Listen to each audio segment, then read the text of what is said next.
ഇവർ വേദയിൽ സീരിയലിൻ്റെ next വീക്കിലെ promo ആട്ടോ വന്നിട്ടുള്ളത്.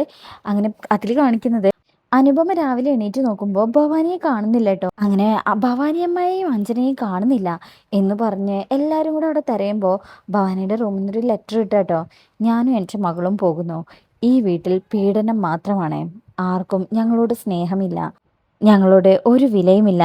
ഞങ്ങൾ പോകുന്നു, ആർക്കും ഒരു ശല്യമാകാതെ എന്നൊക്കെ ഇങ്ങനെ ഓരോ ഡയലോഗിൽ എഴുതി എന്ന് ഭവാനി എന്നും കൂടെ എഴുതിയിട്ടുണ്ട് കേട്ടോ. അങ്ങനെ ഈ കത്ത് കണ്ട് എല്ലാവരും ഞെട്ടുന്നുണ്ട് കേട്ടോ. എല്ലാവരും ഇങ്ങനെ പുറത്തൊക്കെ നോക്കുന്നുണ്ട്, എന്നാൽ അവരെ കാണുന്നില്ല. പിന്നീട് കാണിക്കുന്നത് ഭൂമി അമ്മയെ കാണാനായിട്ട് സബ് ജയിലിൽ വന്നിരിക്കുക കേട്ടോ. അങ്ങനെ സബ് ജയിലിൽ വെച്ച് ഭൂമി അമ്മയെ കാണുമ്പോൾ പൊട്ടിക്കരഞ്ഞു പോകുന്നുണ്ട്. അംബികയും ഭൂമിയുടെ കൈ ഇങ്ങനെ പിടിച്ച് കരയാട്ടോ. എന്നിട്ട് പറയും, എൻ്റെ മോളോട് ഒരു രഹസ്യം പറയാനുണ്ട്, അച്ചുവേട്ടൻ പറയാത്തൊരു രഹസ്യം എന്ന് പറഞ്ഞിട്ട് അവിടുന്ന് പോകും.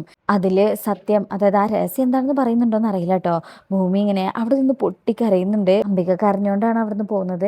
പിന്നീട് കാണിക്കുന്നത് ഭൂമി അജയുടെ ഓഫീസിലേക്ക് കയറി വന്ന് എന്തൊക്കെയോ കാര്യങ്ങൾ സംസാരിക്കും. അജയ് ഇത് കേട്ട് പൊട്ടിത്തെറിക്കുന്നുണ്ട്. വാടി ഇവിടെ എന്ന് പറഞ്ഞ് പിടിച്ച് വലിച്ച് പുറത്തേക്ക് കൊണ്ടുപോയി ഇടാട്ടോ. ഈ സമയത്ത് ആ വക്കീൽ വന്ന് പിടിക്കുന്നുണ്ട്. അപ്പോൾ ഭൂമി അറിയും, സാറിന് വേണ്ടപ്പെട്ട ആരോ ആണ് ഈ കൊലപാതകത്തിന് പിന്നിൽ, സാറിന് പ്രിയപ്പെട്ട ആരോ. ഇത് കേൾക്കുന്ന അജയ് ദേഷ്യത്തിൽ എന്തോ പറഞ്ഞ് അത്തേക്ക് കയറി പോകുന്ന ചില ഭാഗങ്ങളൊക്കെ ഉണ്ട്.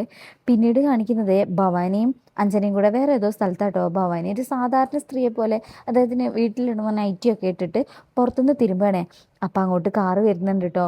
സൗഭാഗ്യപുരത്തെ കാറ്. ഭവാനി മനസ്സിൽ വിചാരിക്കും, ആ ഭൂമി എല്ലാം പറഞ്ഞിട്ടുണ്ടാവണം, ഇവർ സത്യദാസിൻ്റെ മക്കളാണ് ഭൂമി എന്ന് എല്ലാവരും അറിഞ്ഞിട്ടുണ്ടാക്കും, അച്യുതനെ കൊന്നത് ഞാനാണെന്നും എന്നൊക്കെ ഇങ്ങനെ മനസ്സിൽ വിചാരിച്ച് നിൽക്കുന്നിടത്താണ് ഈ പ്രൊമോ കഴിയുന്നത്.